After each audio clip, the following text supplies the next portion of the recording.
the reporting and the monitoring and things like that. And something that came up a few times, we're all sitting at home and we're not going into the field. So just think of all of that CO2 emission that we're saving, which is a really good thing. But we did have a bit of a concern about the potential of COVID tunnel vision, that it is possibly detracting and distracting us from other development needs, because there's this immediacy around it.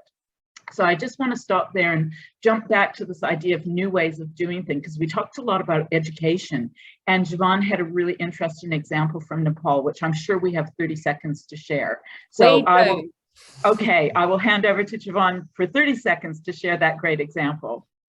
Thanks. During this COVID, and there was a lockdown, and the schools were closed for several months, and the educational sector had to find new ways of doing things. So one particular method would not fit for all different types of students located in urban settings or rural settings and having different socioeconomic status. So they found different ways of doing. So for example, radio programs, and then the teaching through radio, and some students in the rural parts of the country only had the radio, and there was the options for the teaching through the televisions, and there was the online based teachings, mostly for rural settings, and the mobile based teaching as well. So many students, especially in urban settings, had the mobile technologies, and then mobile was used.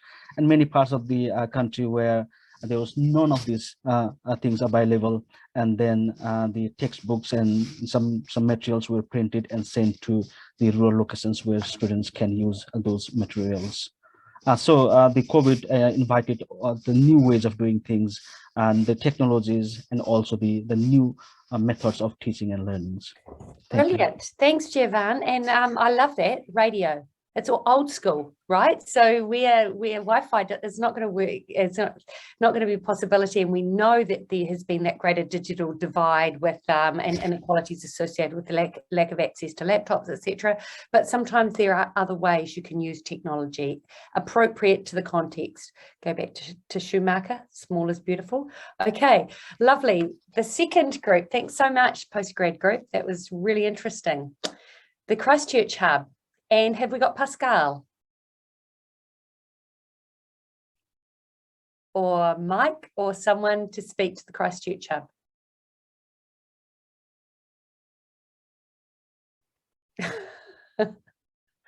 I'm gonna read them out while the Christchurch Hub works out. We'll be okay, Regina. So it's Matthias here, not Pascal, but yeah. So our first one was policy and projects have prioritized short-term gains without thinking about the plan B.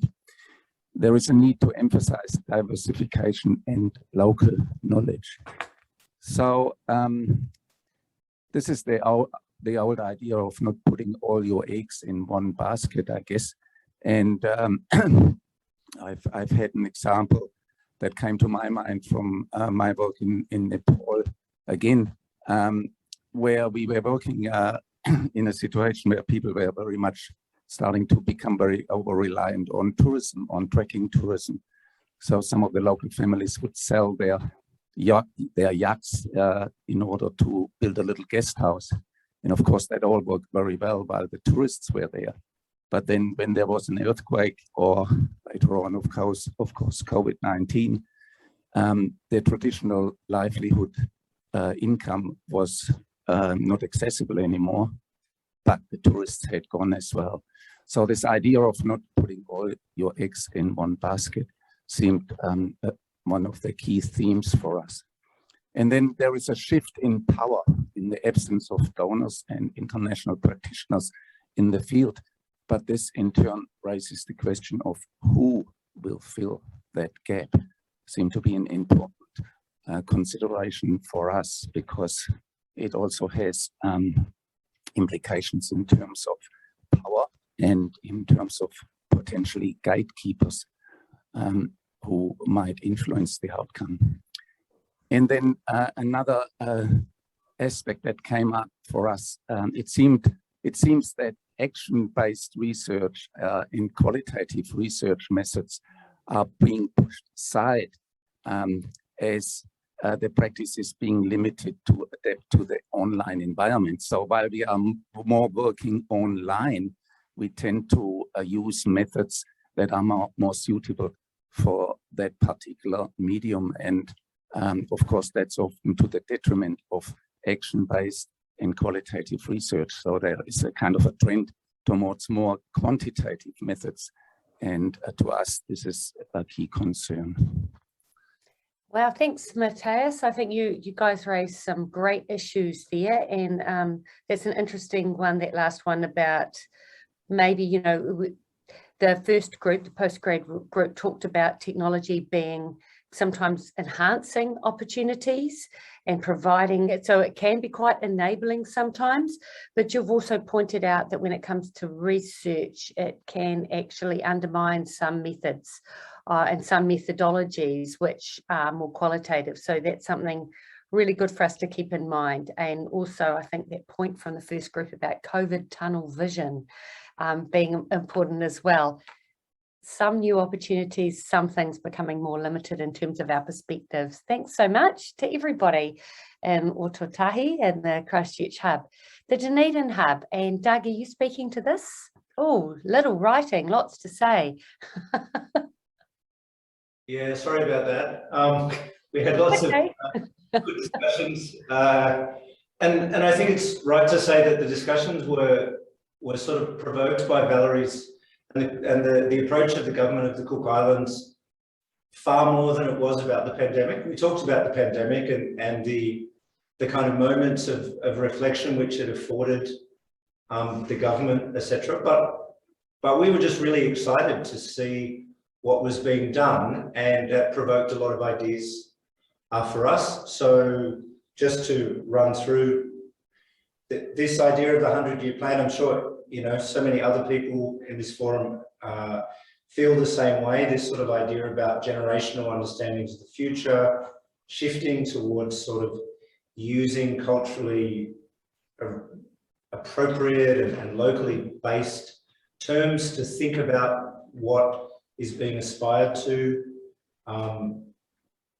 We also thought that this is a really interesting example of, you know, this broader process of localizing development that's been going on, but obviously the pandemic has created this moment of crisis that's afforded this opportunity to shift thinking in this way.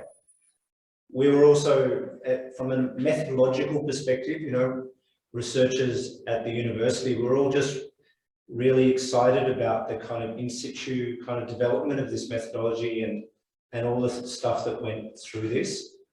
And the kind of pause for reflection that it's given, the pandemic has given the society to think about who they are and what they want for their future, etc.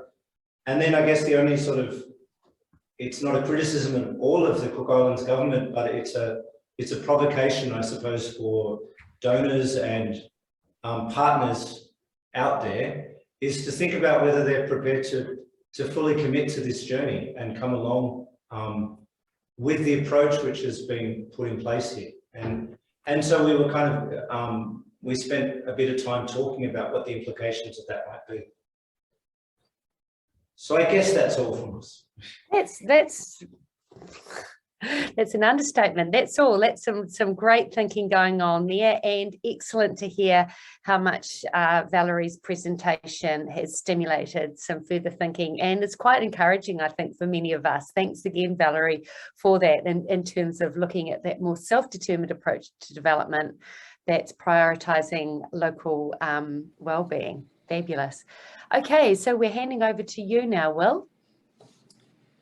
Thanks very much, Regina. I had the great privilege of being in the group that Valerie was in, so we spent a lot of time talking about her ideas. Right as we were closing, I offered her the opportunity to summarise if she would like it. So I'll give her the chance to jump on now if she wants, but I note that she's also summarising at the end, so if she wants to wait for that, that's fine. I think I'll wait to the end, Will. Thank you for Thank you, that Valerie. offer. It was a pretty comedic moment. I was doing this as the countdown was on. Anyway, what we talked about is on the slide, and people can read that. I think The bit that was interesting in the discussion that you don't get in the summary is talked about quite a few examples that related to then what Valerie had presented. So we talked a bit about the role in the Philippines and the immediate COVID response that local government could play, but that capacity played a huge role in determining whether they were able to or not, that they were the right place to respond to communities, but were they resourced to do so? And possibly the most interesting bit, just talking about the frameworks we use for development, was hearing from Valerie about the work that Cook Islands did to develop their framework and looking at international comparisons. So the 5 countries that Cook Islands did case studies on before coming to their own framework are an amazingly diverse range: Bhutan, Finland, New Zealand, the Faroe Islands, and Vanuatu, all of whom to some degree in the way they frame development progress have used measures of well-being. And yeah, there's a lot to unpack there, but I'll leave it at that. Thank you. Ooh, that's very cool. That's great that you looked into those 5 countries, Valerie. Very interesting choices. Some of you will know about Vanuatu's indicators of well-being, very much embedded in cultural values. And of course, Bhutan brought in the GNH, the gross national happiness. There's more for us to learn about the other places too. Fabulous. Thanks, Practitioner, Policy and Practitioner Group 1. We will hand on now to Philippa on Group 2. Thank you, Regina. So, yeah, you can see again, ours was quite straightforward and simple. So, four words or requirements are key. So the first one being an intergenerational vision. You know, from what Valerie said, of course, the 100-year plan, and we really like that. So, you know, having that intergenerational vision right from the beginning, no matter what's happening. I mean, because COVID, of course, made us think to what's, you know, going on right now and limited our vision. But we need to make sure that we don't limit our vision too much. And then following on from that, the adaptability. So in terms of approach and management, flexibility in terms of the budget and the plan, and sustainability in terms of resources and capacities. So my spelling there. Oh dear. Anyway, yeah. Brilliant, Philippa. Feel free to give us a solid example of one of them. If you've seen, have you seen anybody become more flexible with their budgets and planning? Well, I think everybody's come a little bit more flexible with their budgets and planning. And I know, because we did have some MFAT people in the group, we had Ruth and Isaac, that MFAT is trying to be more flexible in terms of what they're asking their stakeholders and partners and partnerships from impact partners to do. So yeah, it's really great to see that. And yeah, MFAT's been talking a lot about adaptive management. Okay, that's really cool. Love it. Alrighty, we'll go on to Policy and Practitioner Group 3 then, which Angela's facilitated and used some bold. I don't think these ones were typed in the countdown minute, were they? These guys must have got them up a bit earlier. They've been able to do some formatting. Take it away, Angela. Thank you, Regina. I think what we have to say is a bit of a variation of a theme of what's already been shared. I think we started out the conversation by reflecting on some of the lessons learned here in Aotearoa, particularly around, responses in supporting business versus those who might be on lower incomes, and also some of the inequities in the rollout of the vaccine and some of the inequities in the health system. And is there something there that could be learned for those working in the international development space? And so from there, we went to a conversation here about how COVID has demonstrated the pivotal role and the centrality of the state, and how social safety nets have been critical in so many places, and what that might mean for our development partnerships. But equally as a counterbalance, I suppose, to the pivotal role of the state is the pivotal role of civil society in either being a watchdog or also working alongside the state in providing a lot of the services to support those impacted by the pandemic, and what that means again for international development, versus the role of the private sector, which has been completely different and perhaps not as pivotal. Many might find that contentious, but perhaps not as pivotal. I will go quickly into the next one. Sorry, Regina.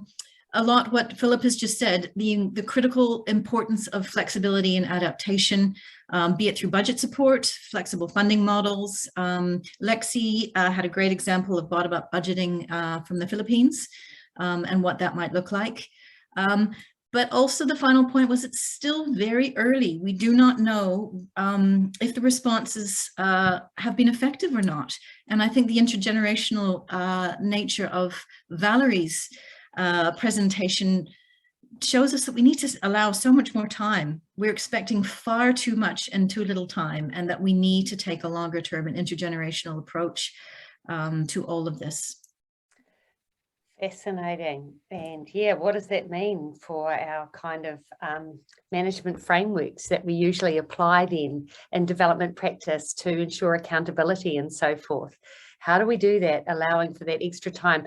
One thing that I thought you brought out that other groups hadn't really touched on so much, Angela, was that central role of the state in providing that social safety net. And that's interesting. Even if we look at the Pacific countries and the pandemic, so Cook Islands and Niue could provide some sort of wage subsidy, but not in other countries which are highly dependent on tourism income, where once people lost their jobs, they lost their jobs and their income completely. And so it's, yeah, very interesting. The state can play a really important role in at those times, but it is more difficult in some countries.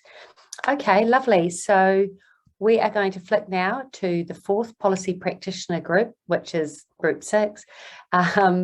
Sarah, could you share your group's findings, please? Thanks, Regina. So we actually started our conversation with a reflection around the fact that all the characteristics that we sort of described for ethical practice and all the characteristics that we described for effective practice probably two sides of the same coin, and the effective is the ethical and the ethical is the effective.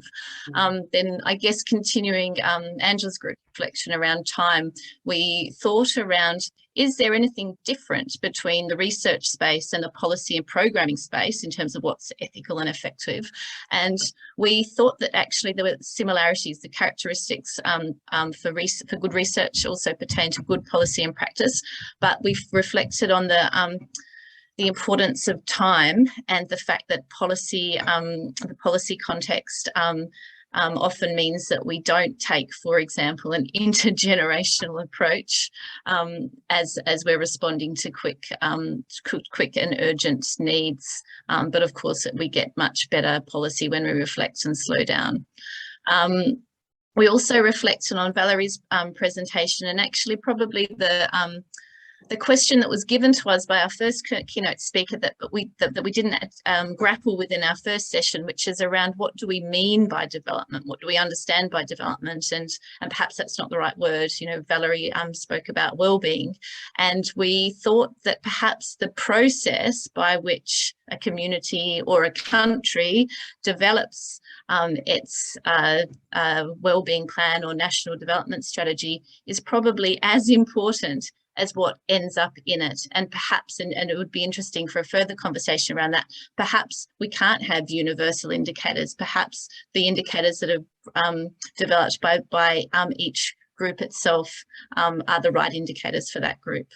And then Malaya shared a story with us around what had happened and what she had observed in the Philippines in the COVID context, where we had a change in leadership, an expatriate organizational leader left, and partner organizations, Filipino organizations, started to do the design and the programming, something which probably should have happened sooner.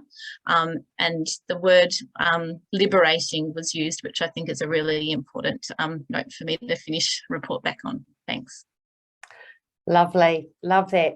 Quite liberating for local actors to lead. Absolutely, that's fantastic. And by the way, even though she's been sort of running this event, speaking about Fung here, she's also a PhD student who collected her data in Vietnam via 3 research assistants based in a remote, rural, mountainous area, working with minority ethnic groups. And she specifically asked them questions, though her research assistants then, because of the way she had to adapt to that environment, asked them questions about whether they felt empowered by their experiences and what it meant to them to be involved in the research in this way. And empowerment and liberation can have quite a lot of synergy there too. So I think there's some interesting learnings for lots of us. So fabulous. I love the ethical effect of 2 sides of the same coin as well, perhaps mutually reinforcing there. Let's go to then the 2 researcher groups to finish off the feedback from the group discussions. Looking forward to these. Lorena. Thank you, Regina. Our session was quite lovely. It ended up being a little bit of a talk story with Tarcisius, which was very, very wonderful. So for us, I think as researchers that were in the room, we were reflecting very much, and it follows on beautifully from Sarah's presentation as well, which is about rethinking ideas of development and ideas of well-being. Removing these assumptions as much as we can of being in development that may trap people into constructs of their being locally and globally.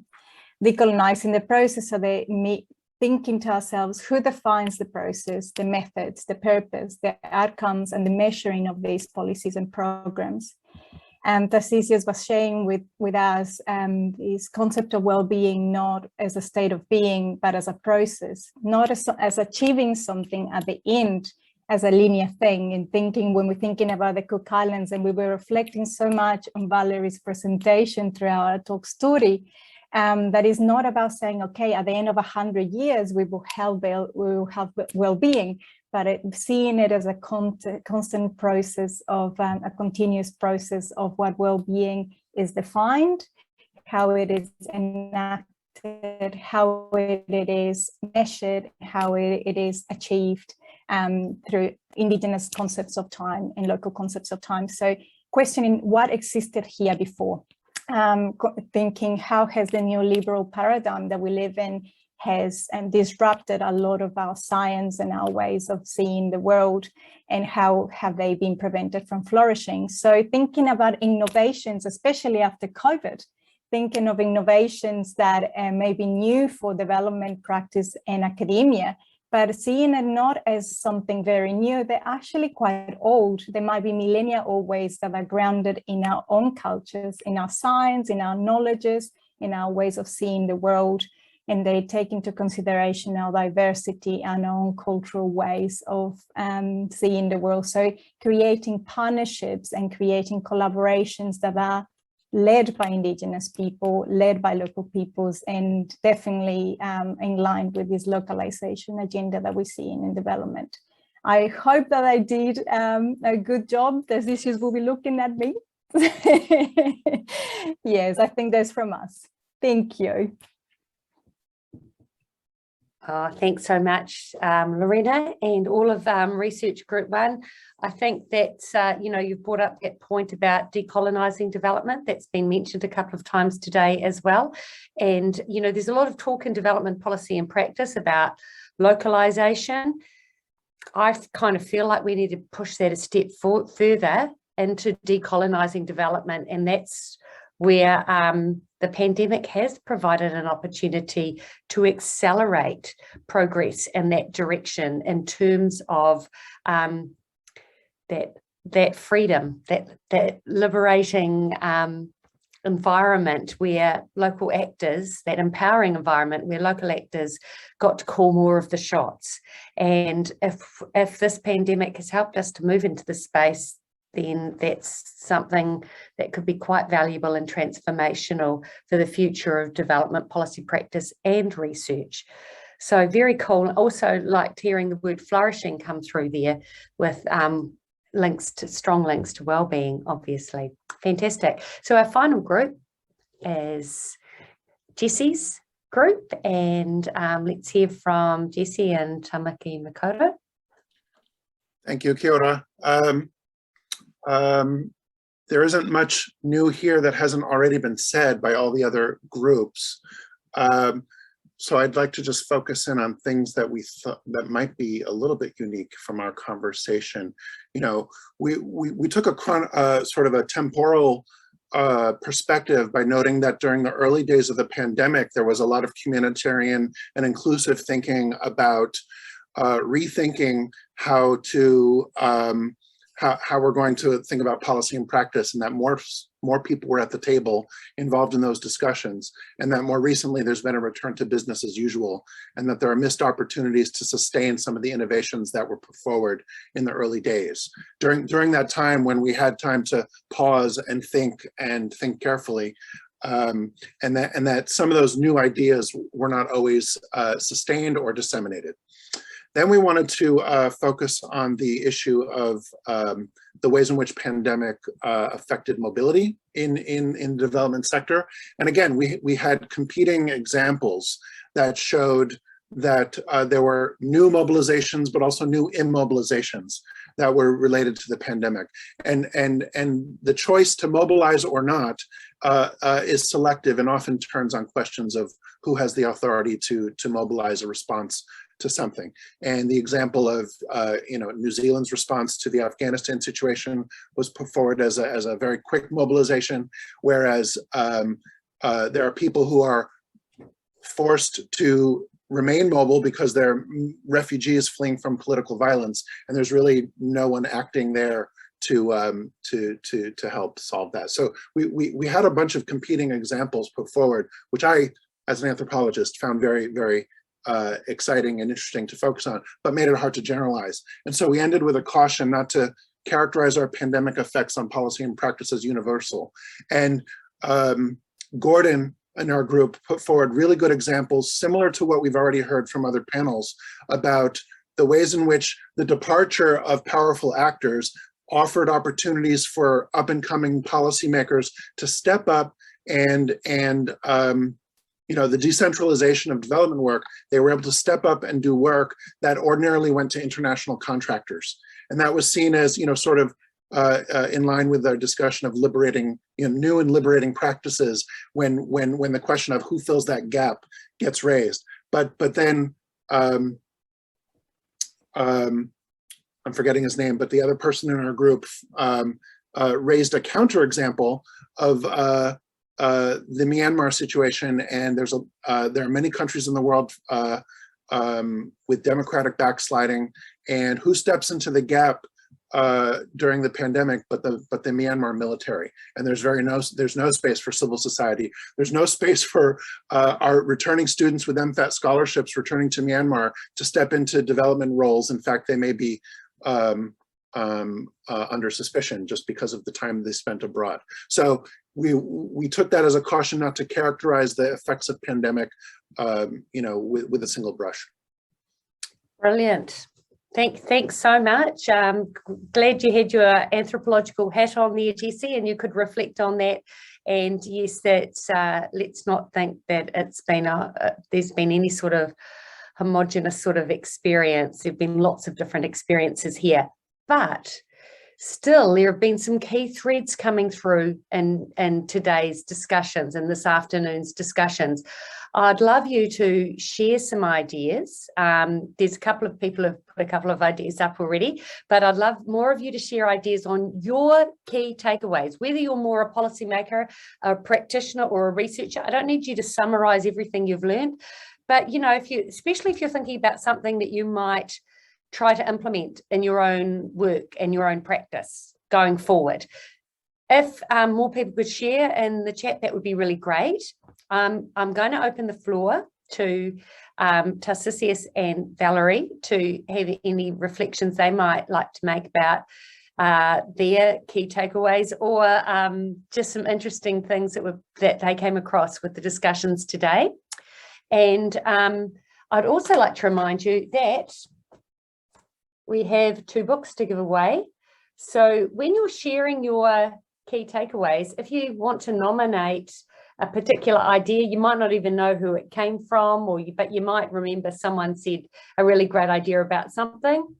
Please put that forward. I know it would be really easy to nominate the 2 keynotes, but don't worry, we're looking after the keynotes. We'll be looking after them. So others as well, okay, who might have come up with great ideas. Feel free to nominate and suggest. Great, we've got a few things coming through now. Please keep it coming. And perhaps since Tassasius went first in the keynotes, we'll go to Valerie, then followed by Tassasius. And Okay, by the way, we are finishing just after 10:02. We've got 10 minutes here, then at 10:02, I'll bring everyone together, final words, and we'll finish up. Sorry, please, Valerie. Thank you very much, Regina, and thank you to everyone who have contributed to the discussions. It has been very insightful for me. This is the first time that I have, I guess, showcased the work that I have done, and I appreciate all of the commentary that has gone around the work that we have done on this side. A lot of takeaways for me, and you have covered a lot of areas, but I think in my take-home message for everyone is that in terms of development of policy and in the sustainable development space, locally led, local knowledge, understanding the local context, and people focused. And I think these are the areas that we really concentrated on, and how we developed our vision of well-being, o turanga me metaki. And we may have not got it perfect, but for us, we think we're on the right path towards what we think about sustainable development. And it is true what everyone has been saying. One point that I did want to talk about a bit more was around, and it is directly or indirectly linked to COVID, is resilience and building a resilient nation or resilient people, and how that looks like going into the future. In my breakout group, we talked about in the Philippines where there was COVID and also a situation of civil war. And so what do we as, I guess, development policy and practitioners think around how that will look like in terms of resilience for our people, adapting to those situations, and how we can help each other with that. But thank you very much. That's an area we're actually looking into the Cook Islands in terms of how we can cope with COVID once it gets here, living with COVID. And if we are hit with a natural disaster, we are a vulnerable nation to natural disasters. And what does that mean for us in terms of our planning and trying to get that right, I guess. Me taki maata. Thank you.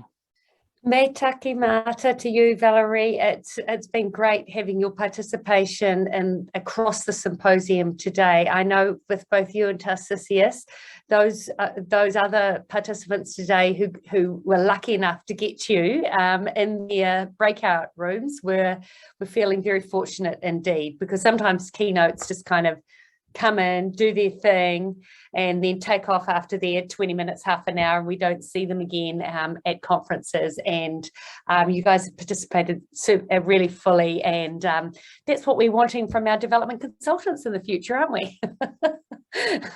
Hanging around a bit longer, taking a bit more time. So no, thank you so much for modelling that and your great ideas. Tassasius, can I hand the talking stick over to you, please? Thank you so much, Regina. I don't have a lot to add except to thank all of you. I've learned a great deal this afternoon. The last couple of years, I've been engaged mostly on geopolitics in China in particular. So it's great and refreshing to sit down amongst people who think and about development issues in the ways that you've done. So really wonderful. In terms of COVID-19 and development discussions in the Pacific Islands, I think what COVID-19 has done for Pacific Island countries is that it exposed our vulnerabilities, but at the same time also exposed our resilience, or brought to the fore the resilience of Pacific places, Pacific peoples, and Pacific cultures. And that international vulnerability is in a way good, because it forced us to look inwards and to see what we have that oftentimes we have not given credence to. And so I think that's a wonderful opportunity. The challenge, though, is how do we harness this opportunity moving forward? And as I mentioned in my presentation, a lot of things happen and then they're dropped.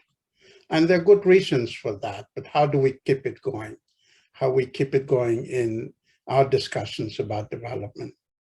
And so again, thank you to the organizers, and thank you to all of you for the wonderful ideas that you've shared. Very gracious, Tarcisius. Your words are quite moving, actually, because I feel like we've learned so much from you, but that's nice to hear that you actually don't get the opportunity to sit back and reflect on some of these bigger questions as well in your work. And it's the same for many of us. Maybe some of the policymakers and practitioners, there are a few more forums happening at the moment, sometimes Sid's leading them, about giving opportunities to think about what localization means, etc. But not all of us are doing this, so it's really great that we are getting some opportunities here. I think there's some really interesting points coming through from various participants that are largely reinforcing what the key messages we've heard about the local knowledge, locally led, people-focused development, but not just people-focused, but that genuine collaboration, the taking time to build the relationships, and the taking time to think about what matters in terms of development, and to allow a full localization to occur through what are local understandings of well-being, which Valerie showed us so well through her keynote, through some of those beautiful Cook Islands Māori terms that we used, as well as local indicators development. And we've also, that time issue again in terms of waiting for knowledge, as someone's drawn out here, waiting for the knowledge to come, and that can only come from good relationships. And some really great also collaboration ideas on who do we need to collaborate with, and recognizing that everybody's experiences are not the same, but there are great specific tips. Every one of us is engaging more on online platforms for communication now. So are we fully respecting the cultural diversity that exists out there in terms of the ways we're communicating and sharing with others? If we're researchers, how are we showing respect and full ethical practice and doing things we would have always done face-to-face in the past, like Tarcisius was saying, practicing sevu before, even thinking about asking a question and starting to conduct our research. So these are some really good things for us to reflect on. I don't know if anyone's got any other key things. I'm just going to give a couple of minutes for if anybody wants to turn on their mic and actually share an idea orally with us.